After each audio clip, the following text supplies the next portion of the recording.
Kutub Rabbani wal arifin samadani Allah Sayyid Syekh Abdul Qadir Jailani.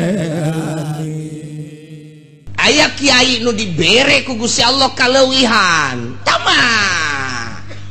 dibere kaleuwihan ku Gusti Allah nyanana ge henteu sadar ieu dibukakeun hijab plak plak sakumaha mukjizat dibikeun ka Kangjeng Nabi karomah dibikeun ka para wali maunah dibikeun ka para ulama nyanana ge kaget sabenerna mah ketika tak dibere hijab kaget nyanana ge kaget nu mantak teu bisa karomah ditarungkeun cara ilmu debus teu bisa. Debus mah bisa ditarungkeun debus mah karomah mah teu bisa. Engke bae di mana dibutuhkeun Allah mere karomah teh mantak aya wiridan babari jasa wiridan teh hayang nyieun duit babari asal dicekel bae daun bacaan ku urang tiupkeun jadi duit. Ngan lamun digunakeun kos kitu istidraj sia disiksa ku Gusti Allah tama digunakeunana ketika model kieu di dieu ka Surabaya barang datang ka Surabaya leungit duit urang dek balik ka dieu mendesak eta ge mentah heula coba ka polisi mentah heula ka polisi urang pagi Pak pagi ada apa ini saya mau pulang kemana ke Tangerang terus mau apa ini saya nggak punya ongkos gua juga belum punya lu mentah sama gua cek polisi sial tak polisi blon padahal mah aya jatah jang paranti jelema nu kasasar kurang eta aya jatah di negara teh dibere ye ku polisi teh ye hese kesulitan gunakeun ilmu eta nyokot urang daun tak bacak Bismillahirrahmanirrahim walau anna qur'anan suyirat bihil jibal au kuntu moal dianggeuskeun ku aing babacana ieu dek dibaca ku sia kajian ku kumaha ge ditiru engkena ieu sia mangan hayang sugi blon pan sia mah nyegik ngaranna tamatu nah buka ku urang blak saukuran ti dieu ka Tangerang bae leuwih teu meunang mentana ka Gusti mun kareta sabaraha duit mun mobil sabaraha duit mun naik pesawat sabaraha duit eta pesawat tak eta teh saukuran sakitu bae leuwih bae batal babari mah kos kitu mah cekel set tiup jadi duit ya mah atuh sia harayangnya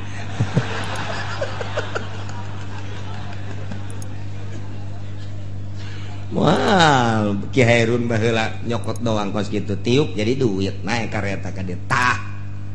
gitu sakali deui barang naik kareta sakali deui ti Surabaya deui ka dieu Ki Ahmad teh nyokot deui daun ditiup daun deui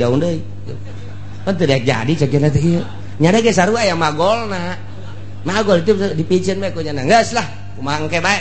ngan teu kadeuleuan ku masinis teu kadeuleuan batur mah ditanya ka artis teh mah kieu bae teu kadeuleu jadi tah mah dua macem ima jadi duit we ima teu kadeuleu maning mana tah asana maning teu kadeuleu bisa maling batur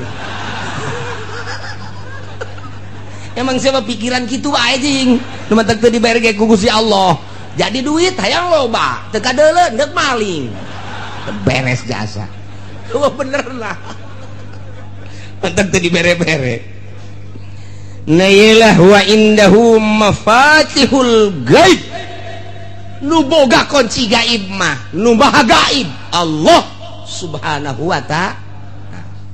manusia eueuh nu nyaho kana urusan gaib-gaib eueuh nu nyaho aya kuari tah universitas teh aya anu boga gelarna naon kadang-kadang gelarna naon lain master sok aya urang aya nikahkeun teh SAG eta SAG sarua sarjana alam gaib eta si ajak nu SAG teh nah iyalah eueuh anu nyaho la ya'lamuha illahu lu nyaho karena urusan ilmu gaib karena gudang-gudang kegaiban lu nyaho karena kunci-kunci gaib nu nyaho illahu kecuali Gusti Allah subhanahu wa ta'ala nu maha gaib deui Gusti Allah. Mentak doa saja orang nyerahkeun ka Gusti Allah. Ibadah teh anu ditinggali nama mimiti ku syariat teh syarat jeung rukunna. Urang salat syarat jeung rukun ditinggali melalui kacamata syariat. Allahu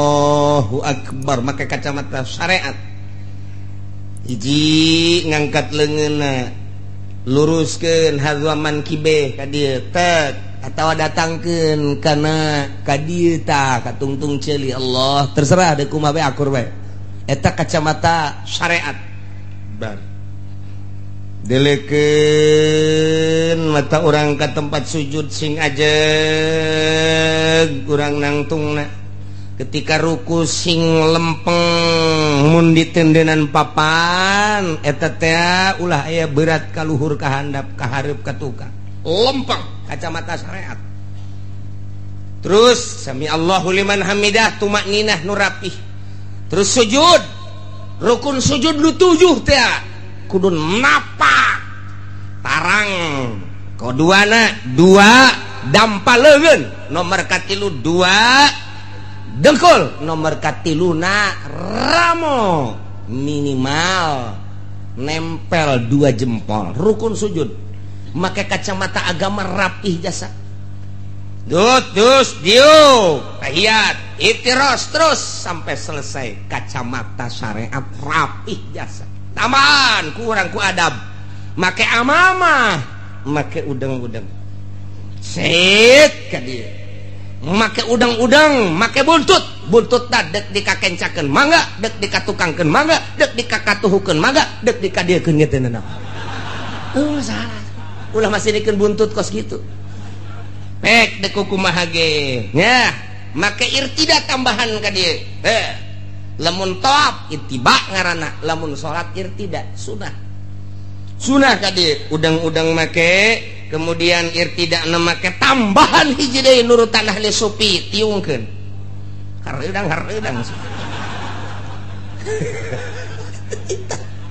adab-adaban rapi geus Allahu akbar rapih jasa dideuleu ku kacamata syariat merapi ngan ukuran kos kitu mah kiai nu ngaji bisa, ustad nu ngaji bisa, santri nu ngaji bisa, pagawe nu ngaji bisa, timimiti gubernur bupati bisa, ka polisi kos kitu mah bisa, RT ge bisa, pamalingan ge bisa.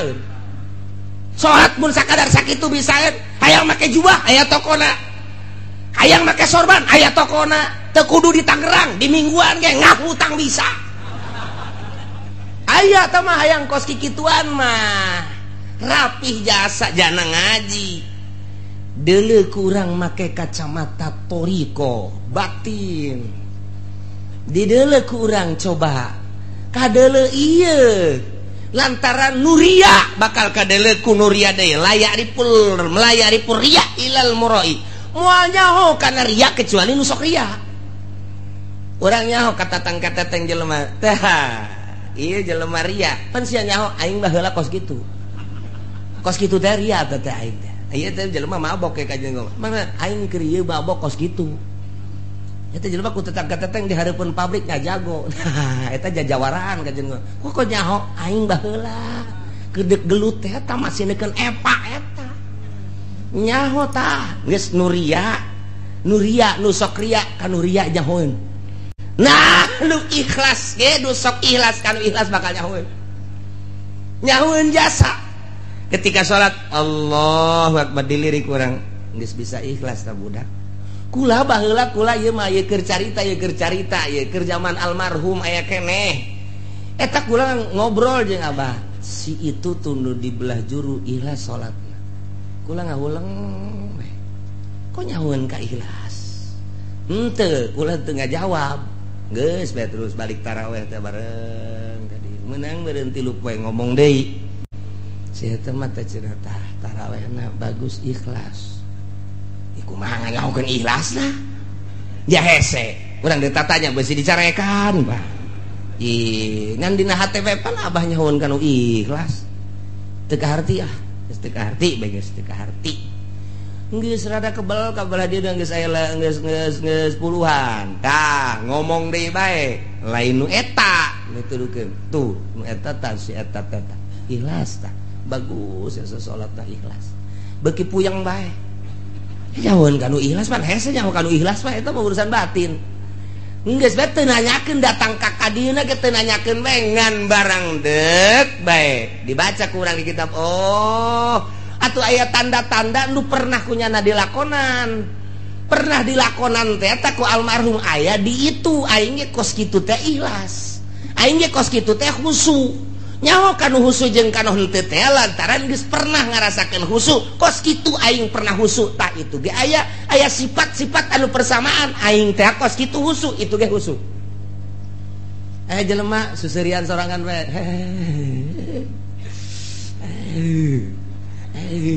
nyaho urang kunaon mabok kepayang nih budak emang kunaon aing ge paheula kos kitu tuh nyaho ya teu sarua bae jelema susuputan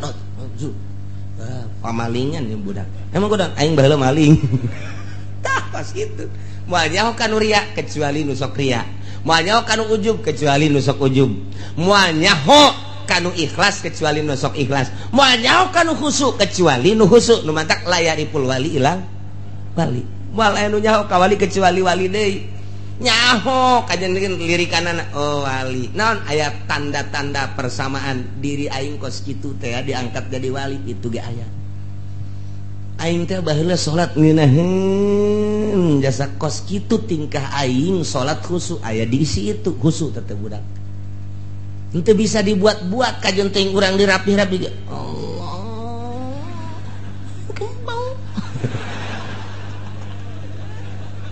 diperem-perem terus gerakanana tetep bae dilirik lalagaan keneh mah kanyahoan bae kanyahoan tina diuk ge kanyahoan tina diuk kanyahoan nu mantak Gus Dur teh diuk lain sambarangan kanyahoan ku ahli khusyuk kanyahoan diukna lain sambarangan okos jelema boga besi atuh diukna ge teu meunang bae ieu rapet ieu nu katuhu teh kudu nganggang bae kunaon itu abeh babari nyepak cek jangan kanyahoan bae nya mah lamun sila-sila rapet embung digideg bae kitu kunaon ieu kahalangan ieu emang ti guruna jadi kudu keluar bae ieu suku kudu hareup teh ieu jang nyepak sia ieu geus kanya geus kitu bae mantap kayak lamun keur ngariung gae anu kieu bae pantas embungeun nya mah ka handap asa boga musuh bae pan boga pencama tolol eta jadi tanda-tanda kos kitu teh kanyahoan nah iyalah urusan lu kos kitu teh dibere ku Gusti Allah tanda-tandana eueuh nu nyaho urusan gaib kecuali nu maha gaib hanya aya jelema anu dibere mukjizat nabi nyahoeun tah boro-boro isuk boro-boro minggu hareup boro-boro bulan hareup geh lamun ku Gusti keur dibere cacak-cacak akhirat Kangjeng Nabi mah nyahoeun jadi bere nyaho ku Gusti Allah tanda kiamat Kangjeng Nabi nyahoeun jadi bere nyaho ku Gusti Allah tanda kiamat teh sakitu atuh dibere nyaho ieu ku Gusti Allah ketika Isra Kangjeng Nabi ditinggalikeun tingkah-tingkah manusia anu disiksa teh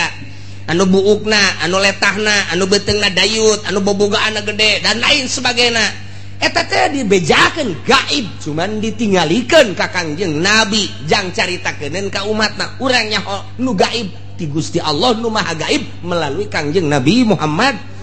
sallallahu alaihi wasallam aya deui waliullah geh lamun keur dibere dibukakeun hijab trek nya nage kaget tercengang gitu keneh wah man ulama keur dibere maunah ku Gusti Allah tak kaget nya nage nah iyalah nu nyaho kanu gaib kecuali nu maha gaib la ya'lamuha illahu sabaraha tatama fatihul ghaib wa hiyal khamsa allati fi qoulihi ta'ala engke dihareup innallaha indahu ilmus sa'ah ke bakal dibahas kama rahul Bukhari sakumaha dina kitab Bukhari Kangjeng Nabi mafatihul ghaib khamsun la ya'lamuha illallah ilmu gaib aya 5 nu moal aya nu nyahoeun kanu 5 kecuali Gusti Allah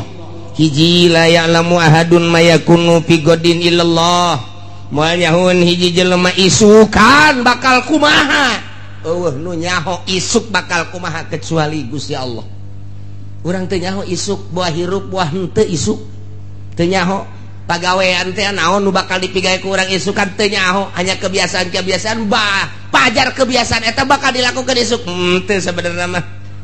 nemantak ya hudang teh hudang begitu hudang teh jelema anu bersyariat mah pagawean naon nu ku aing deuk dilaksanakeun boga rutin naon kantor boga rutin naon pasar boga rutin naon pabrik boga rutin naon ladang ka eta teh syariat ngaranna nu kos kitu mah tah aing deuk ka ladang aing deuk ka itu kantor pabrik syariat. Malah lamun teh mah jauh ka Gusti Allah poho kanu ngatur syariatna nyahona ka pagawean bae jauh jasa sama jeung Gusti Allah. Tapi lamun ahli marifat mah lain gitu begitu hudang alhamdulillahilladzi ahyana ba'da ma amatana wa ilaihin nusyur bakal dikumahakeun timimiti hudang ku Gusti Allah bakal dikumahakeun kuring teu nyaho saenggeus teh hudang kuring bakal dikumahakeun ieu isuk-isukna apa bakal diberangkatkeun apa bakal henteu bakal sehat bakal henteu bakal hirup bakal henteu tak ahli makrifat bakos kitu begitu hudang teh teu boga rencanana dipasrahkeun ka Gusti Allah nyanggakeun sadaya-daya Gusti abdi hudang teh ieu nyanggakeun ka Gusti teu boga rencana nyanggakeun kumaha Gusti ngatur ai urang mah begitu hudang tak rencana kantor rencana pasar berarti masih kene syariat tina hudang bae ge geus kanyahoan tak eta teh ya kanyahoan ku ahli Allah mah si itu marifat kunaon teu boga rencana nyanggakeun ka Gusti Allah si itu bersyariat wajin teuing ibadahna diadu-adukeun tarangna datang ka hideung syariat mah syariat bae kanyahoan langkah-langkahna aya tanda-tanda bersyariat. Teu bisa henteu kajian kukuh moal bisa kacolongan aya deui nu begitu hudang nyana teu rencana henteu masrahkeun ka Gusti henteu walah wahuleuh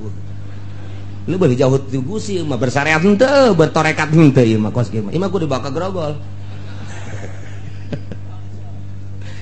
Nah lima nomor kahiji teh jaho isuk bakal kumaha kecuali Gusti Allah.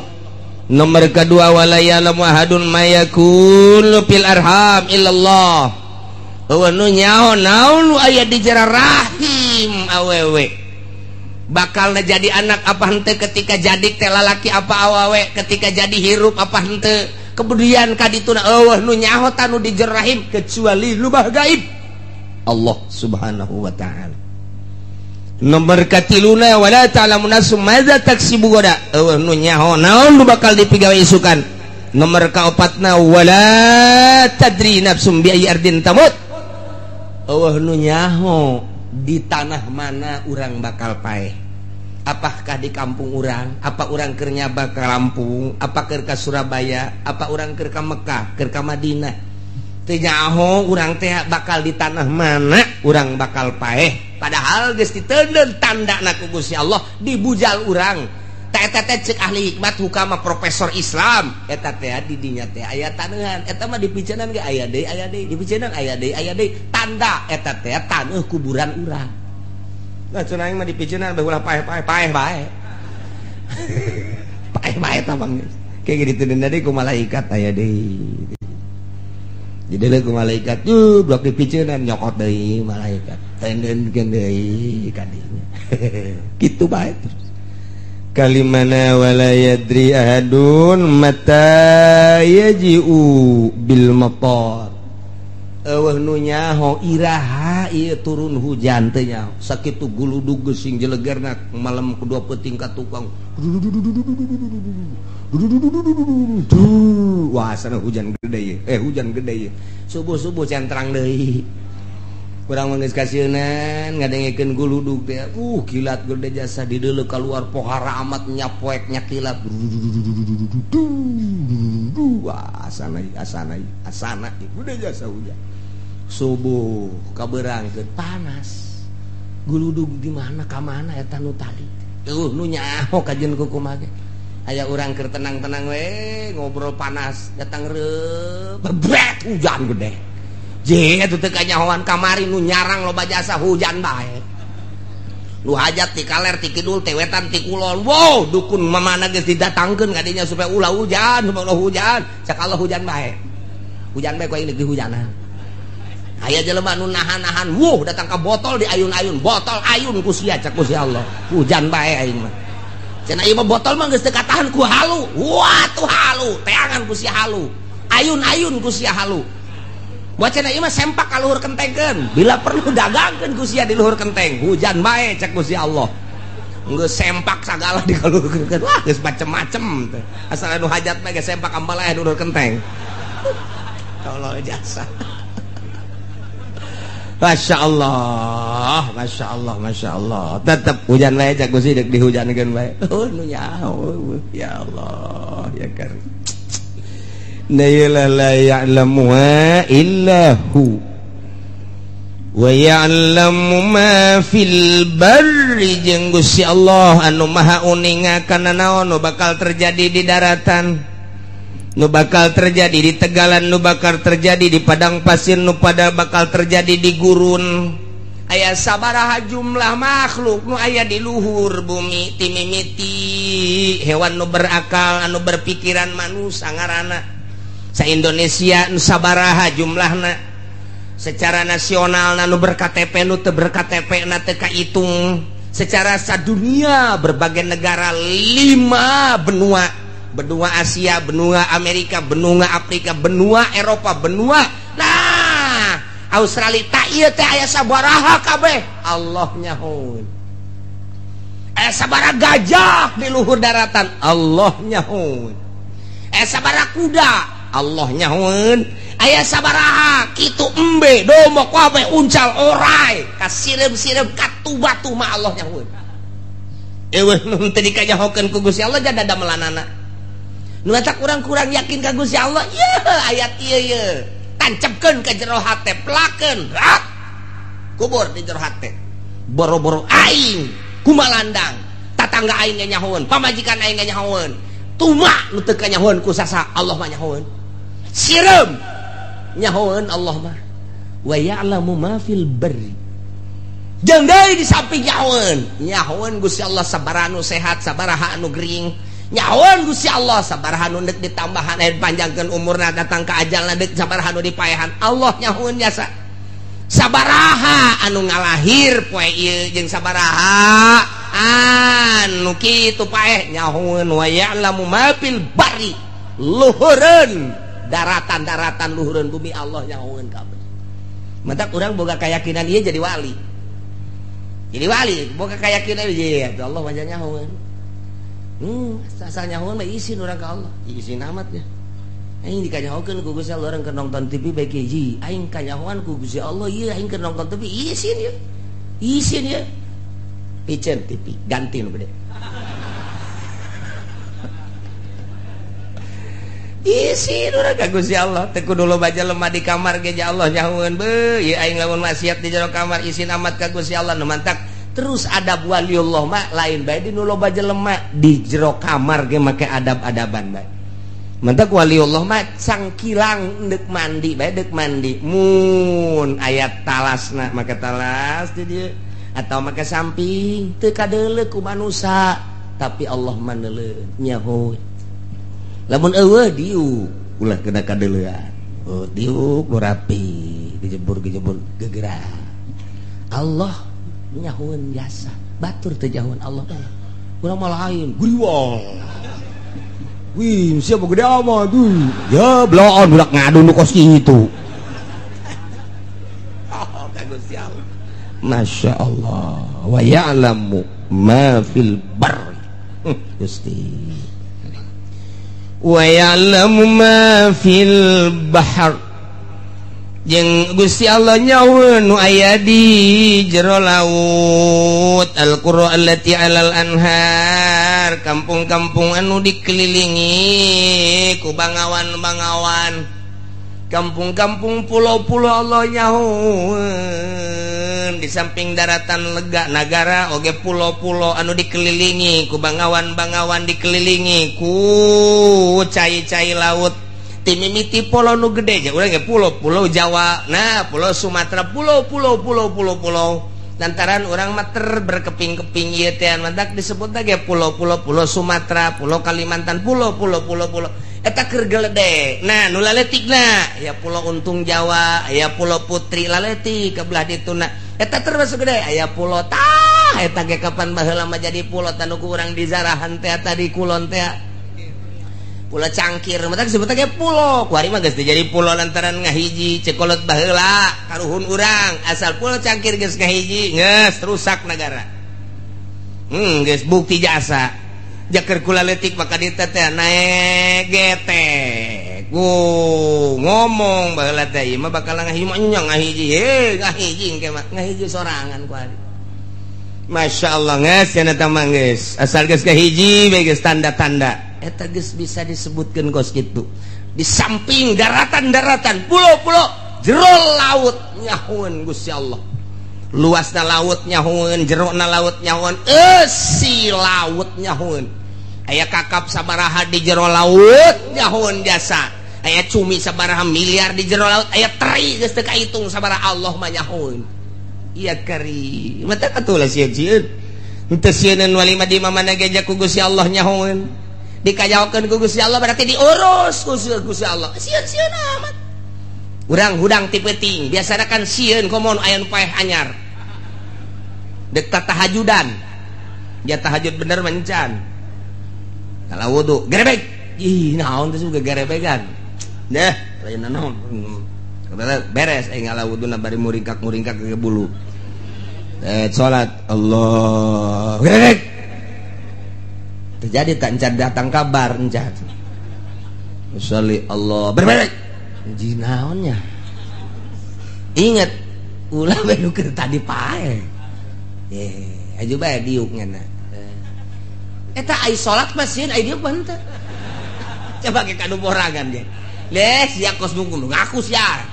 kos kita salat mah sieun Allahu akbar lain pikiran ka Allah pikiran pocong teh jurig teh dan lain sebagainya dipaksakeun ku urang tapi lamun diuk mah bari ngaroko wani ngako set les ngopi biasa kertek-kertek ke mana sia dia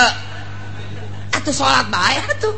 ai diuk benang tangan segala ka juri ka dia sia ai wani mah kaing ngaroko deui keluar di dalam jauhna naon kudu ai salat Allah kerbek naonnya jelema nyana-nyana kene beda tuh coba ge rasakeun ge ye cenah kieu nyahoan borangan heuh aing ge borangan sarua eta kos kitu tah jadi lamun dongeng nu borangan mah emang urang ge hayang seuri sorangan nu borangan mah nu sok kukula didongengkeun teh di Garut aya hiji makam galaknya serta mah kuntil anakna teh mah dinya tah lamun liwat ka dinya kunti anak di samping seuri sok ngababuk teh mah kunti anak galak memonon juri galaknya serta asal liwat ka dinya galak tah mah hiji mangsa urang pondok pesantren ku ajengan teh hadiran aya Nanang Kosim jeung Toto Gozali di Kampung Salam hadiran besi eueuh nu neuleuh hadiran aya hiji santri nungguan Nanang Kosim kebel asup ke hadapan panggung hees nya mah teu nyahoun brakayuda Nanang Kosim segala muammar geus teu nyahoun bae lah beres hudang-hudang teh nya nama jam 3:04 ye cek nya geus sepi ye geussan cancan ye barang deuleu jam 3:04 alah aing ieu deuk balik ka Kobong ye sieun eueuh di jalan iwal ti ka kuburan eta ta eta sieun tanyana ta sieun menya aing di dieu bae deui menya teu balik teh tah subuhna pan ngaji lah geus aing mah menya eleh ku jurig cek cenah teh lewat aing ka kuburan geus disiapkeun bae kadongdong sabadeg kieu pokona kunti anak jurig segala nanaon babok ku aing mah geus dikieu-kieu bae nya leuleum alah cek cenah teh ngawani-wani maneh kabeneran pas kuburan aya nini dek bising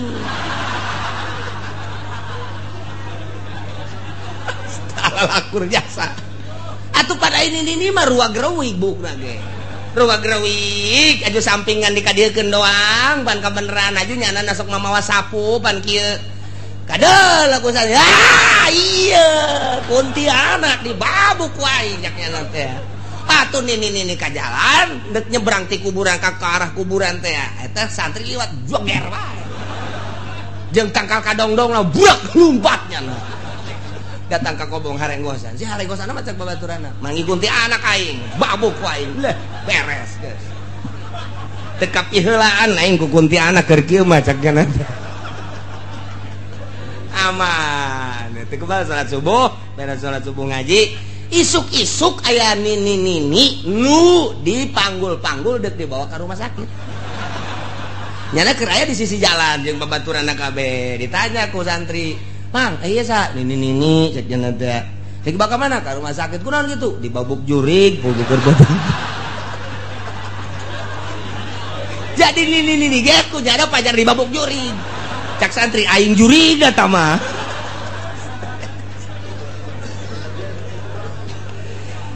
geus eta nu borangan teh kos kira itu tah barloon kabeh nu borangan mah puguh ucing Allahu akbar tengah peuting Allahu akbar beres jana diuk lah maca sholawat aya cina nya wah kajian kuku mah ge jurig ieu mah hatena geus kitu bae manu borangan mah geus lah jurig kajian kuku mah ge geus jana robahna ge lalauna ketep-ketep blu behes deui lah daripada aing ngadeng ge mending hees jana teh aman geus ai isuk-isuk banggi ucing eta ucing teh meureunanan kurusak-kurusuk kabeneran asup ka beheungna kantong keresek di jero kantong napan aya amrang-amrangan asal lempang kersek-kersek asal lempang kersek ho cak anu keur penting teh ieu horeng jurigna ieu tuh jadi kabobodo ku ucing paling ya Allah eta borangan eta kos kitu eta teu kudu borangan-borangan geus udang penting geus ya wudu asal ena lah geus teu kudu borangan cek kieu ge moal ena naon Allahu akbar brek leh moal ena naon efek kayak pocong lah lain dah mah efek dibukain hehe gitu je pocong beneran dah duh wa ya'lamu ma fil barri wal bahr Gusti Allah maha uningan nyahueun kana naon nu aya di daratan urang cicing kemudian aya setan datang ka urang eta teh setan teh ngagerakeun Allah urang ngacicing ku Gusti Allah setan digerakeun ka Gusti Allah ku Gusti Allah jadi naon bae nu datang ka urang teh baik sireu maupun orai atawa jurig sekalipun eta teh ngagerak Allah teu kudu sieun sieun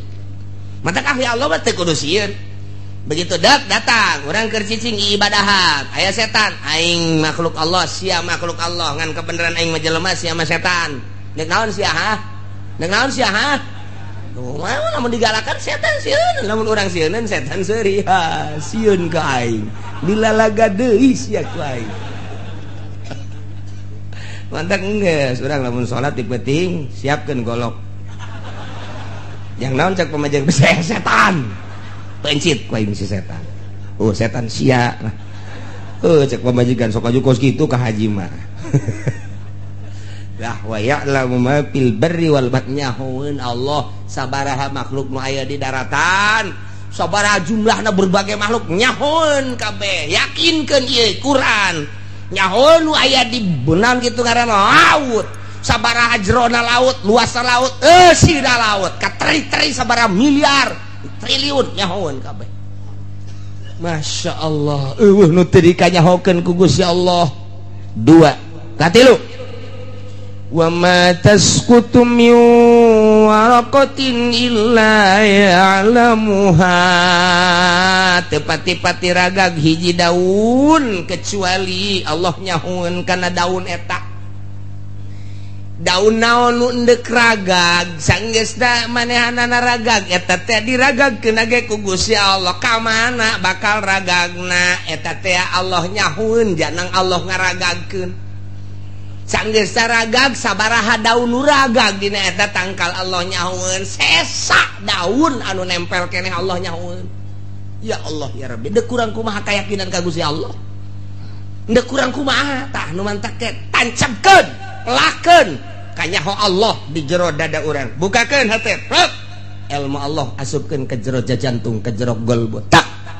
yakin urang eueuh nu nyahokan nu gaib kecuali Gusti Allah nu maha gaib kahiji nomor kaduana Allah nyahoeun naon bae nu aya di luhur bumi yakni di daratan katilu Allah nyahoeun kana naon bae nu aya di jero cai di laut di bangawan di mana bae obat Allah nyahoeun kana daun nu ragag iraha ragagna sanggeusna ragag ka mana ragagna sesa daun anu nempel nyahoeun satungya kabeh kanyahoan ku Gusti Allah daun gede daun leutik daun panjang daun leutik lah deui Allah nyahoeun masya Allah wala habbatin fi zulumatil ardi Allah nyahoeun kana siki nu aya dina popoek bumi artina popoek bumi teh ieu teh majaz popoek teh bimana bawatinil ardi lantaran di jero bumi teh lantaran nempel jadi poek geus bahasakeun bawatin jero bumi fi zulumat jadi eusina jaba jero jaba poek lamun bawatin doang mah teu kanyahoan ieu teh cek Gusti Allah teh jero bumi bae buah caang buah henteu tapi ku zulumat di samping kejeroanana kanyahoan poek kage luar biasa mata kabahasakeunana fi zulumatil ardi majaz teh zulumat di mana bawatin nyahoan Gusti Allah aya siki kacang di jero bumi di lapisan kahiji lapisan kadua lapisan katilu lapisan kaopat datang ka lapisan katujuh Gusti Allah apaleun nyahoeun Gusti Allah aya siki jagong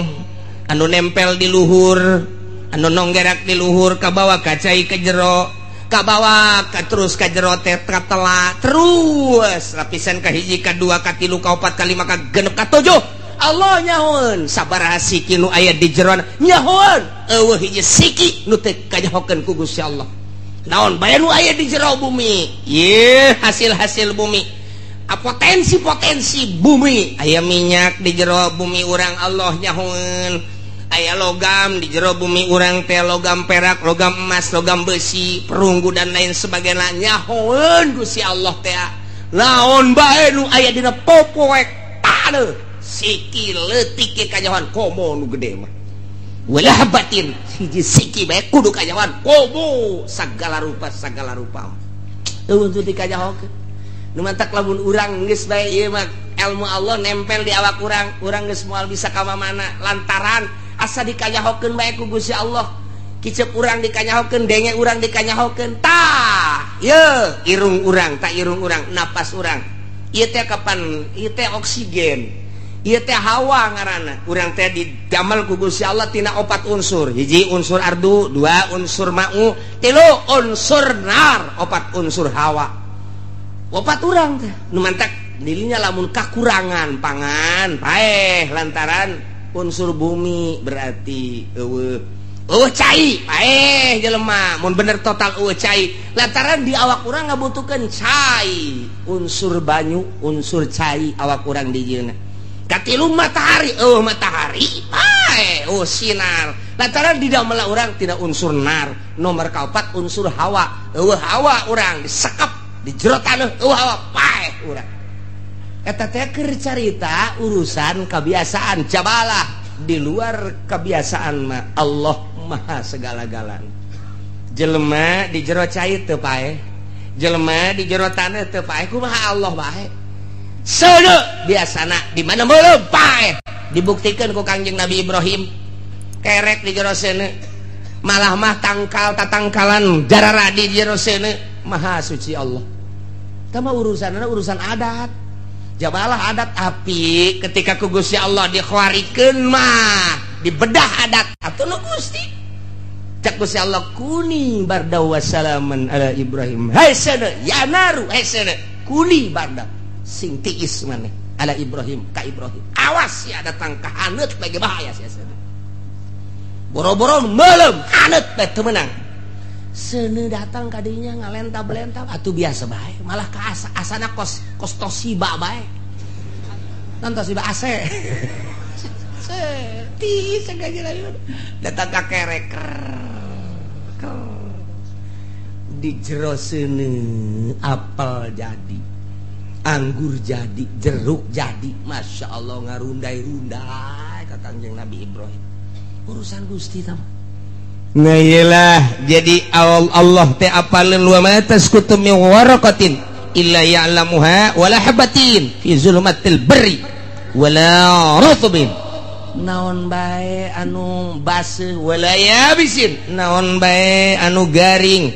illa fi kitabim mubin, kecuali aya dina Lauhil Mahfuz. Geus aya di Lauhil Mahfuzna ieu teh. Nu mantak urang geus kudu ulah samar-samar jeung ulah mang-mang geus aya catetanna di Lauhil Mahfuz. Jang naon Gusti Allah make nyatet di Lauhil Mahfuz atuh ja Gusti Allah nu uninga, Gusti Allah anu gitu naon al-musakin wal mutarik. Jang nembongkeun ka malaikat. Deuleu kusya geus teu kudu laporan ka aing. Aya naon deuleu ka di Lauhil Mahfuz. Kolam datang ka kuari naretet eureun-eureun nu nyekelan kolam. Penah papan bor nage lain carita papan bor budak SD. Teka deuleu cak Kangjeng Nabi tungtungna papan bor. Teka deuleu cak Kangjeng Nabi legana papan bor. Kakarak datang ka Sidratil Muntaha ge Kangjeng Nabi geus kideug begitu datang ka Lauhil Mahfuz kideug Kangjeng Nabi tah penahna datang ka kuari naretet bae nulisan teu eureun-eureun nu nyekel Maha Suci Allah malaikat ge kageteun lempang sorangan. Lempang sorangan eta penahna nulisan hiji-hijina makhluk Allah nu aya di alam dunia, hirupna, rizkina, naik pangkatna, turun pangkatna, paehna dan lain sebagainya. Ta eta geus aya di Lauhil Mahfuz. Mantak malaikat neuleuh ka dinya, mana ieu? Ha, Haji Udin. Bulan hareup je teh mah. Urang mana tah Cikupa. Dideuleuh ku nyana. Mana Cikupa ada ke Citra. Oh. Malaikat neuleuh bae ka Haji Udin. Iya. Sek malaikat Israil, mau kemana lu? Ha? Saminggu deui teh lelempangan ka Citra. Jeung cek malaikat, hendahan meuli jagong di Citra. Saminggu deui sia, saminggu deui dideulkeun bae ka malaikat batu diberes segala rupa. Deuleuh kalau Mahfuz neuleuh deui ka Haji Udin, neuleuh deui. Jeung sapoe deui sia, dideuleuh deui. Jamna geus ditangtu-tangtukeun moal kurang moal leuwih. Datang ke waktu na aja beres dikeun ka Gusti Allah tempat di deuleuh kabeh ya Allah.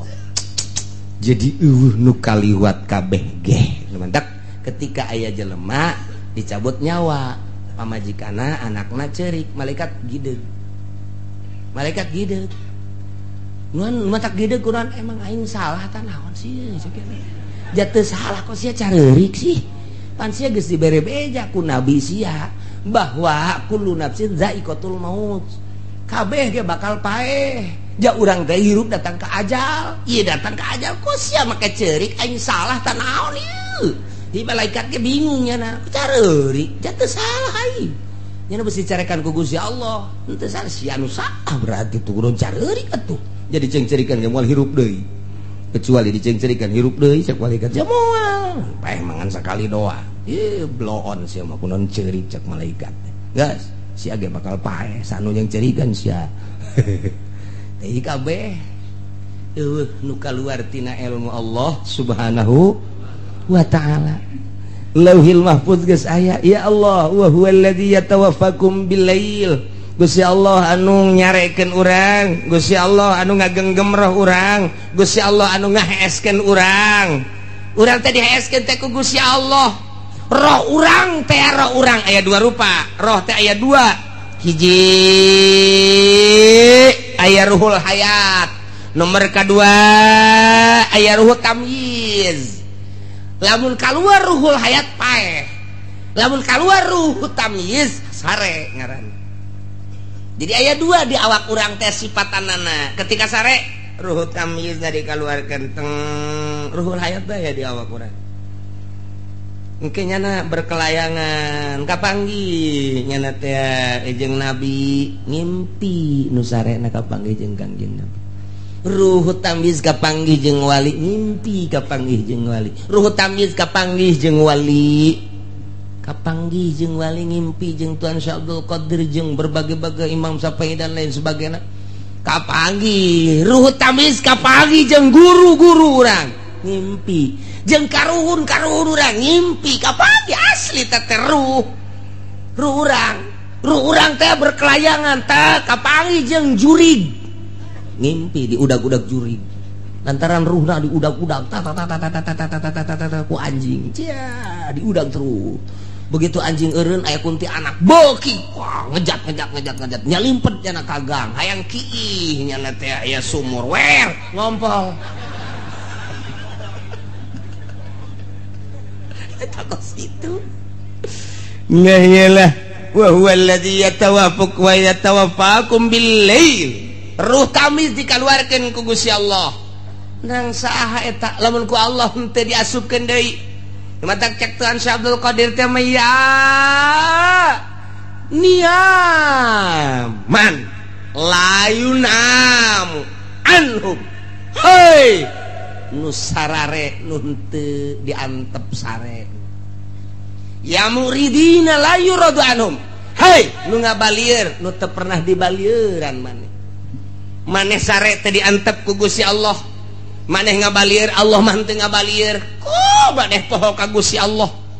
teu kaluar tina ilmu Allah anjeun teh wahai manusia cek Tuhan Syekh Abdul Qadir nah iya Allah wa huwa alladzi yatawaffakum bil-lail Allah anu nyarekeun urang ngaheeskeun urang dikaluarkeun ruh tamiz urang nah yaqbidu arwahahum indan naum wa ya'lamu ma jarahtum Gusti Allah nyaho naon nu ku urang dipigawe ya Allah ya Rabbi urang migawe naon bae nyaho urang macul Allah nyahoeun urang di pabrik Allah nyahoeun urang di pasar Allah nyahoeun urang di kantor Allah nyahoeun pagawean urang teh ka kicep-kicep karena pagawean urang Allah nyahoeun majarahtum naon ku urang dipigawe urang kuari teh keur nyieun kursi Allah nyahoeun urang kuari teh keur nyieun halu Allah nyahoeun urang keur nyieun mepegan nyacagan sulu Allah nyahoeun naon bae urang diuk Allah nyahoeun urang nangtung Allah nyahoeun urang naon bae nyaho Gusti Allah majarahtum eueuh nu kaluar tina ka nyaho Allah deuk kumaha deui atuh urang wa ya'lamu majarahtum bin nahar lamun tadi peuting disarekeun ku Gusti Allah Allah nyahoeun jeung Allah ieu anu nyarekeunna wa ya'lamu majarahtum bin nahar pagawean urang ti beurang galibna bae mah galibna sok pigawean migawe mah banti barang Allah nyahoeun tah saenggeusna Allah nyahoeun ke urang dicabut nyawa urang ruhul hayat nang Allah melalui malaikat datang ka waktuna geus kitu summa yab'atsukum fihi dihudangkeun deui nu sare heula nu sare dihudangkeun summa yab'atsukum fihi Allah anu nyarekeun urang ngaheeskeun urang kemudian atuh dihudangkeun deui ku Gusti Allah summa yab'atsukum fihi dihudangkeun ku Gusti Allah mun cacak-cacak teh dihudangkeun cara Ashabul Kahfi 300 tahun di jero gua teh hudang-hudang Ashabul Kahfi teh 3 abad di jero sare bae tapi teu kuna naon teu lapar teu naon biasa bae hartina kuat bae 300 tahun hees datang ka buukna teh meleuwih panjang tibatan dirina kuku para ranjang deres sama buuk jeung kuku mah kumis rongkom kadi janggut segala rupa hirup bulu kelek panjang bulu ieu panjang eta teh coba Ashabul Kahfi pan begitu muksal minatam li homatun saripun usdun manus kapal yatasatun skitmir eta barang hudang teh nya leje beungeut sia kitu amat cakena sedengkeun rasa ananangan sakur 3 jam 4 jam sare sia sare urang sare ngan 3 jam 4 atuh bu panjang amat nyata kumis kugus yage emang aing panjang atuh banyak rongkom kabeh teu ji ke urang teu kaharti cenah ieu sare asa sakedeung tapi pan geuninganan ieu bagi karari amatnya jeung aya rasa lapar 300 tahun disarekeun ku Gusti Allah ike geura Ashabul Kahfi urang dongeng Ashabul Kahfi bakalna aya khusus surat Kahfi ya Allah ya Rabbi praweyasan ke bakal asana nu kolot mamal kaburu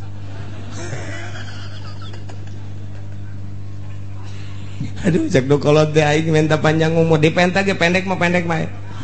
tetep bae tahi kabeh kaluar tidak ka nyaho Gusti Allah masyaallah dihudangkeun deui ku Gusti Allah hirup deui tina sare hudang ieu teh maksud dek dihudangkeun teh kumaha liuqbo ajalum musamma dek dicumponan ajal anu geus ditangtukeun lantaran urang teh kapan dibere ajal aya nu datang ka 20 aya nu 30 aya nu 40 aya nu 50 aya nu 60 tahun tah ieu teh meme datang ka ajal mah sudang diheeskeun ku Gusti Allah dihudangkeun ku Gusti Allah diheeskeun ku Gusti Allah dihudangkeun ku Gusti Allah meme datang ka ajal kitu bae summa yuqdo liuqdo ajalun musamma jang nyumponan ajal anu geus ditangtukeun beres eta karak dicabut ruhul hayat paeh beneran geus datang ka ajal lamun geus datang ka ajal ulah-ulah urang nu teu boga obat nu boga apotik modar bae mun geus datang ka ajal ulah-ulah urang nu teu bisa nyuntik dokter paeh geus datang ka ajal mah nu boga rumah sakit tage modar ulah ku sebab jana boga rumah sakit dokterna loba obatna loba moal paeh is dead bae paeh di ulah percaya ke dokter ulah percaya ke obat tambah sakadar syariat endek mangga henteu masalah da paeh mah lain ku sebab teu tertangani lain ku sebab teu kaburu dahar lain ku sebab ieu teh penyakitna lain ajal bae uduh cenah ieu mah penyakit asana moal kemel deui asana eta mah sakadar adat doang janu sehat ge modar aya jelema keur ngajulan kalapa kira kata golep pae pan ngajul kalapa eta pan beureun sehat anakna ngajulan kalapa bapana mah anu muriang encan modar namun bisa diojol ku urang dimusawarahkeun jeung malaikat Israil maning bapana heula maning bapana teu bisa dimusawarahkeun cak malaikat ieu mah geus dideuleukeun di lauhil mahfuz tu ajalna eta geus datang ka dieu aya nu incuna ti heula bapa kolotna encan modar incuna ti heula bapa kolotna kirim basa duh ceng mun nyaho kitu mah atuh aki heula cenah ti heula emang kunaon kieu kreditan teu kabayar aceng mah ulah waka aya hayang paeh kos kitu tah mah nah ieu nya jadi ku Gusti Allah diheeskeun dihudangkeun berang peuting hees berang hudang liuqdo ajalum musam datang ke ajalna paeh geus teu bisa didorong ku obat teu bisa diurut-urut geus paeh mah paeh bae geus paeh bae lamun bisa make obat Soeharto embungeun paeh mun bisa ku suntikan Soeharto disuntik deui atawa aya hiji pulo mun datang ka dinya moal paeh kajeun teuing diojol ku Soeharto nya nama aja sugih ieu jual kabeh jang meuli pulo eta abeh ulah modar jang modar bae Soeharto bae nu sugih modar atuh komo sia RT geus paehna ge paehna deui atuh tah mah geus paeh bae kabehan ge geus paeh apa selesai urusan teu paeh teh lain berarti selesai urusanna lamun paeh selesai urusanna mah ngeunaheun tapi kapan ieu teh summa ilaihi marji'ukum ka Gusti Allah hungkul urang babalik sanggeus babalik lain sekadar babalik summa yunabbi'ukum bima kuntum ta'malun Allah bakal ngabeja-bejakeun kana naon nu ku urang dipigawe ya Allah ya Rabbi deuk ngahelak kumaha lantaran aya 2 malaikat raqib atid ku hari pencatat amal-amal urang belah dieu malaikat raqib nyatatan anu baragus belah dieu malaikat atid nyatatan nu garoreng eta mah sakadar dokumen hungkul tanpa kitu ge Allah geus maha uninga tambah beusi urang ngahelak ye pan Gusti jasana henteu kitu raqib sini ada apa bos orang nerima raqib tukang karung Gusti Allah doaku naon Gusti ya ngahelak coba bukuna dekeun tah ieu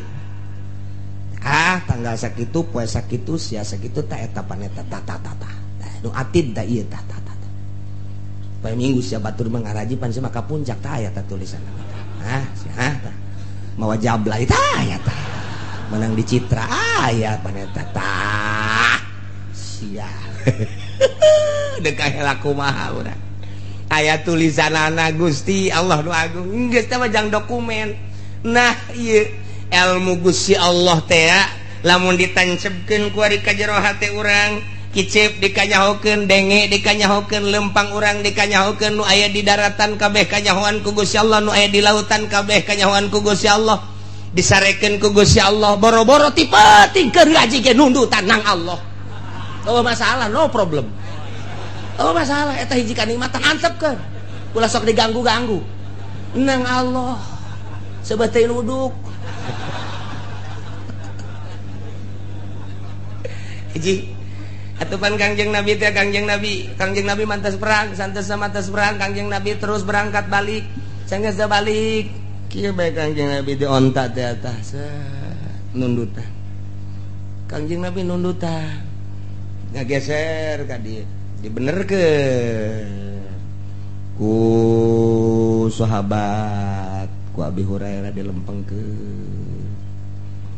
Kangjeng Nabi lempeng deui tapi teu inget Kangjeng Nabi nundutan ku capek-capekna nundutan deui Kangjeng Nabi ngageser ku sahabat dikeukeun deui katilu kali Kangjeng Nabi hudang aduh cek Kangjeng Nabi teu kuat urang mending eureun bae mangga Gusti liren bae mah urang leleson heula cek Kangjeng Nabi leleson teh cek urang Bandung cek urang dieu mah nyaon eta leleson sih teu nyaho lah pokona leleson bae heulangan lah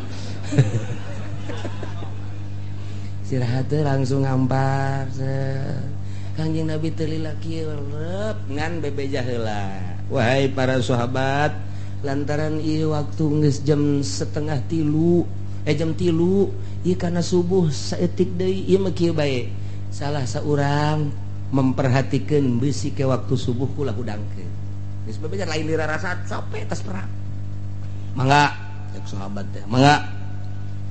sahabat siapa kutak kiting bae nya mah oh sare Kangjeng Nabi bener-bener sare kulem Kangjeng Nabi lelap anu luar biasa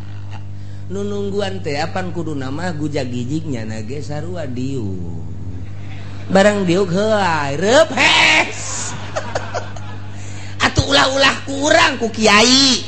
ulah-ulah ku bos ku Kangjeng Nabi ge wae hes bae menang sae tah hes jang Allah ya Allah anu diberatkan sing ade lantaran ieu waktu geus 2:30 atau jam 3 ieu moal kebal deui subuh beusi kaberangan aya ulah nu aya kudu ulah aya nu sare kulang ke hudangkeun mangga cek sahabat teh gua aya jasa mangga nyana gujag-gijig bae geus disiap-siapkeun wadah cai segala naon beusi jang wudu engke hudang wudu geus disiap-siapkeun tak ku sahabat teh di antarana Abu Hurairah dah nyanana diuk doang diuk doang nya lagi pansar wa capek diuk nyalander PS KBH terus datang ke jam 4 jam 4:30 jam 5 terus datang ke jam genep jam 7 jam 8 jam 9 geus nyorot panon poe karak hudang pangheulana hudang Kangjeng Nabi begitu hudang geus kasorot zuhru Kangjeng Nabi tonggong Kangjeng Nabi geus kasorot geus beurang cek Kangjeng Nabi teh aduh itu subuh ya tina waktuna Kangjeng Nabi ngahudangkeun malah nu tadi dititah teh ya dihudangkeun hudang barang hudang kaget jana luan hijum sabaraha ulah waka jam sabaraha hudang heulanan hudang hampura tuh ulah waka hampuraan hudang heula kabeh hudang isina nyana kurang kireum atuh diberatkeun titah nungguan hees keneh bae sarua hees kabeh cak Kangjeng Nabi hees ieu menang Gusti Allah hudang menang Gusti Allah nanya sahabat Gusti aya teh salat urang tinggalkeun kumaha nang Gusti Allah mah teu doraka nu mantak urang Cikupa ngeunaheun we ge ke subuh-subuh teu doraka ieu eta aya catetan ti Kangjeng Nabi jahes nang Gusti Allah nah ieu tadi tah cak Gusti Allah wa huwal ladzi yatawaffakum billail pan Allah anu ngaheeskeun ka urang ti peuting ai hudangna ai eueuh nu ngahudangkeun hese atuh suara sapeker di masjid kaceuli urang kaceuli geus malah make beker sagala supaya ngiringi HP dipasang remote-na HP mati tot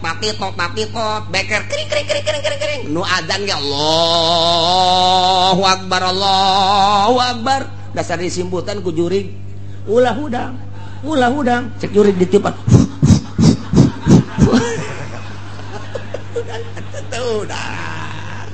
udang jam 8 aja. Dek keluar isin pan kana. Ngaran lagi kiai pan aya ka isin pan. Ustad biasanya ngarupa kos nu geus. Aca.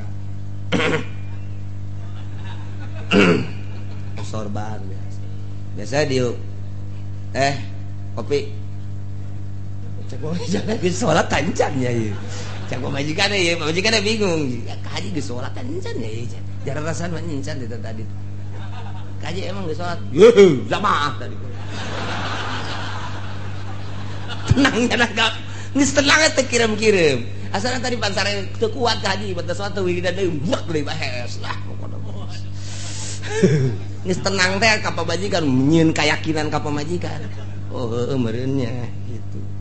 jadi geus langsung tas subuh teh kaji puyeng lah geus teu wiridan deui geus kajian diserahkeun ka budak langsung ke kamar blek deui cak pamajikan ya asana ti tadi gitu kan pun bener kan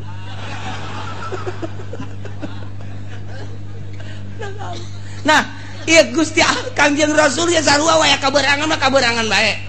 mantak sahabat daros ai eta salat subuh kumaha ya Rasulullah di mana urang sare kemudian urang teu hudang teu dosa setik-etik acan tinggal kadeukeun mana widoah mana tempat wudu ka dia wudu Kangjeng Nabi ayo wudu kabehan beres wudu kabehan ieu urang mah salat naon subuh niatna kumaha qada tah bejakeun tak ka Muhammadiyah nu eueuh qada bejakeun ka Persis nu eueuh qada Muhammadiyah jeung Persis mah cenah eueuh qadaan mah nya eueuh qada loh jeung Gusti Allah mah lain cara manusia aya ge ka jelema kudu dibayar hutang ka Gusti Allah mah teu kudu soekeun sungutna bawa ka dieu tah angsongkeun kitab muslimna tah sahih muslim tah bejakeun aya tah jelas teh dina sahih muslim aya salat Kangjeng Nabi upacara heula ka para sahabat di mana urang sare aju kaberangan teu dosa ngan urang qadona nu baling bagus segera nah ieu niatna sholli fardhu subhi rakaataini qadaan urang cikupa mah geus teu kudu bejaan teh mah geus paranti geus biasa teh mah qadaan mah mun adaan anehnya mah justru qadaan nu geus biasa qadaan jadi aya qada atuh aya entak datanglah ka kuari geus seluruh mazhab Imam Syafi'i, Maliki, Hambali, Imam Maliki kabeh make qada di mana urang tinggalin salat qada tinggalin dina waktuna ko Muhammadiyah mah henteu ko Persis mah henteu di aneh atuh make mazhab saha mun teu make mazhab atuh deui ka manakeun eta hadis eta ja aya dina sahih Muslim qada Kangjeng Nabi Allahu akbar qada biasa make Allahumma hdini make biasa Allahumma hdina fi man hadait urang lamun berang di dieu urang mah isin saya anak kabeneran urang salat di kamar ge Allahumma hdini fi man aya anak cak anak koduha make kuno mantak aya anak handapkeun Allahumma hdini fi man hadait wa afini man afait apa naik cak anak pan Allahumma hdini teu naekeun urang pan duha si make Allahumma hdini ulah loba omong sia ya Karim nah ieu lamun ilmu Allah ditancepkeun ka jero hate urang sakumaha tadi eueuh nu kaluar tina ilmu Allah ditapakuran ku urang ilmu Allah teh langit salangit jeung eusina kanyahoan ku Gusti Allah bumi sabumi luhurna jeung di jero bumi kanyahoan ku Gusti Allah di laut jeung eusina kanyahoan ku Gusti Allah berang jeung peuting kanyahoan ku Gusti Allah anu teu kanyahoan boro-boro nu gede kacang hiji bae kanyahoan komo ratusan ribu jutaan mah tuma jebe kanyahoan ku Gusti Allah atuh di antara makhluk Allah nu kanyahoan aing mulai lang izin ka Gusti Allah neuk naon bae kanyahoan ku Gusti Allah deuk naon bae kanyahoan ku Gusti Allah berang peuting kanyahoan nah mulai ti dinya teh mabok ilmu Allah sakar ngaranna geus kukumaha ge izin jasa geus iring-iringan kukumaha ge izin bae dek babarengan izin bae sorangan izin ka Gusti Allah jadi kajahokeun beusi salah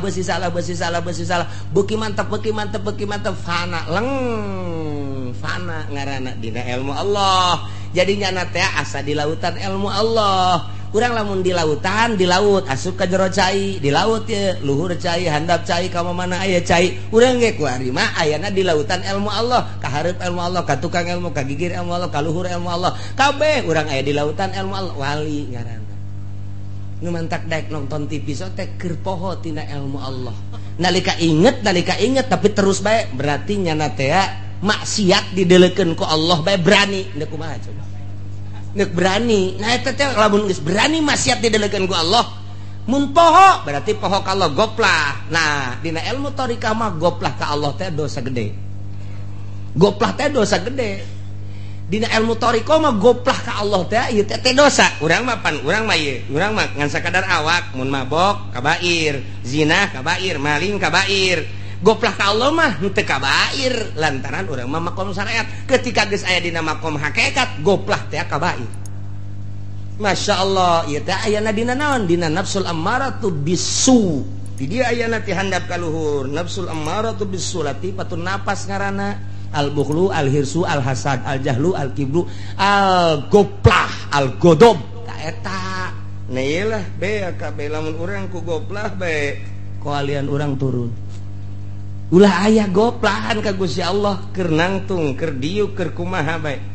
Iya urang keur ngobrol bisa dua dimensi. Waliullah mah sungut keur jaritakeun syariat, batin ka Gusti Allah. Boga rasa ngomong nang ti Gusti Allah, kicep nang ti Gusti Allah. Pan bisa kitu moal bisa lamun encan ngalakonan dina ilmu eta. Engke bisa 3 dimensi. Mentak disebutna ge aya indra keenam. 5 indra urang di balik eta aya indra keenam diterangan kuku mage moal bisa tama eta mah fadl Allah subhanahu wa ta'ala tinggal urangna ibadah ka Gusti Allah. Mun urang geus aya dina lautan ilmu Allah ibadah ngeunaheun jasa dik jam sabaraha bae di mana bae teu kudu di masjid teu kudu di mushola teu kudu di majelis taklim ibadah teh nikmat bae ka Gusti Allah. Urang mah aya salat di masjid mun teu ka masjid teu salat. Aya kamu sholat karak berjamaah di imaman teh di sholat acan lah cenah aja teu kaburu. Ieu Allah emang aya di mushola, emang Allah aya di masjid. Allah mah ilmu Allah tadi mana-mana. Asal ilmu Allah sifat atau sifat mah berarti mual pecat tina zat. Layan fakwa di zat. Nah lantaran sifat mah makoma bigairihi. Lamun zat makoma binafsi. Manya aya sifat pisah dina zat tak mual aya. Kan mantak urang geus datang kana ilmu Allah ngeunaheun we Allahu akbar. Nikmat zikir geus ngeunaheun. Geus aya dina ilmu Allah la ilaha illallah la ilaha illallah la ilaha illallah. Komo aya cau mah. Blon tah mah zikir kos kitu mah.